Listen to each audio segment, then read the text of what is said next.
Hari ini saya mau fokus kepada istighfar. Setelah tadi teman-teman lihat sabar, tawakal 'ala Allah, husnudzon, saya ingin menyampaikan pada teman-teman semua, ujian teman-teman itu nggak ada apa-apanya. Ujian mereka bertubi-tubi, nggak cuma satu ujian, ujiannya macam-macam.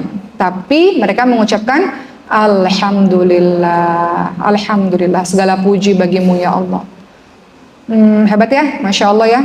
Orang-orang ini adalah orang-orang yang masih terus berhusnudzon kepada Allah Subhanahu wa taala, masih terus berprasangka baik kepada Allah Subhanahu wa taala. Maka teman-teman semua, agak sedikit berbeda, saya tidak fokus kepada sabar, tidak fokus tema kali ini kepada ridha atau tawakal 'ala Allah.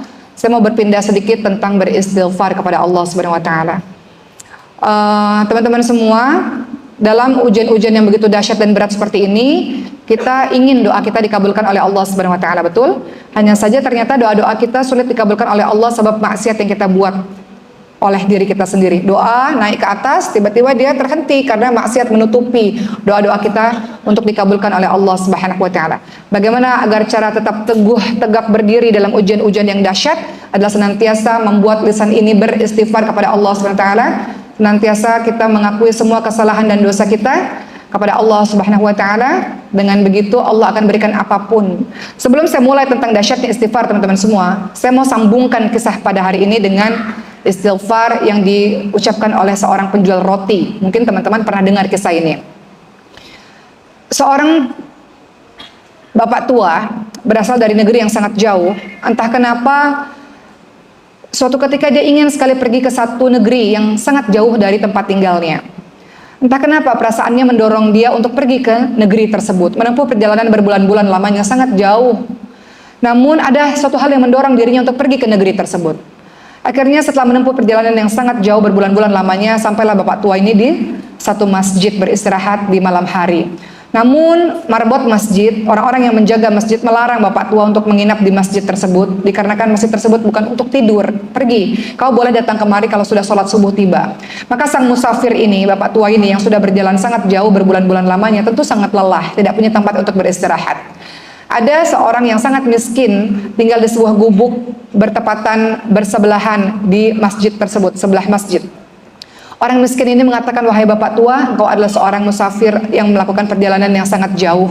Maka tentu engkau sangat lelah. Istirahatlah di gubukku sampai esok pagi kau bisa sholat di masjid dan melanjutkan kegiatanmu atau perjalananmu. Maka bapak tua itu pun menginap di rumah orang miskin ini. Orang miskin ini mengatakan, bapak tua silakan engkau istirahat. Malam ini adalah tugasku untuk membuat roti, karena aku harus menjualnya di pagi hari. Maka di malam hari itu orang miskin ini membuat adonan roti. Diletakkannya tepung, diletakkannya berbagai macam bahan-bahan untuk membuat roti.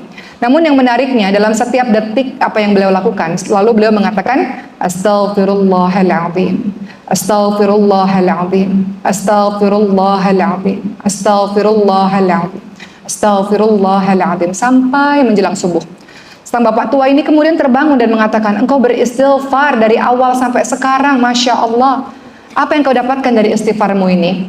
Lalu orang miskin itu mengatakan, ya aku senantiasa meminta ampun kepada Allah Subhanahu wa taala, dan apapun yang aku minta Allah kabulkan.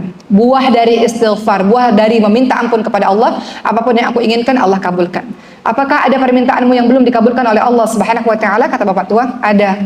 Aku ingin sekali bertemu dengan seorang imam besar, seorang ulama yang sangat besar, tinggal di negeri yang sangat jauh. Namun aku tidak memiliki harta untuk menuju ke rumahnya, untuk menuju ke negerinya. Aku ingin sekali belajar dengannya, aku ingin sekali bertemu dan menyium tangannya. Tapi apalah dayaku, aku orang miskin yang tidak punya apa-apa. Lalu sang bapak tua tertegun dan mengatakan, siapa nama imam atau siapa nama ulama yang ingin engkau temui tersebut? Maka sang orang miskin ini mengatakan, aku ingin sekali bertemu dengan Imam Ahmad bin Hanbal. Siapa bu kira-kira? Bapak tua tersebut tertegun dan kemudian mengatakan, Allahu Akbar.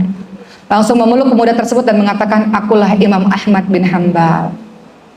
Istighfarmu lah yang kemudian membawaku untuk menuju ke sini berdiri di hadapanmu. Tak perlu jauh-jauh kau datang ke kampungku, ke negeriku. Allah lah yang mengirimkanku untuk berada di hadapanmu sebab istighfarmu. Dahsyatnya istighfar teman-teman semua.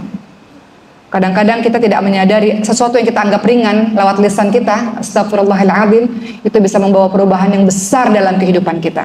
Apa-apa yang kita inginkan, Allah kabulkan, Allah dengarkan, Allah berikan.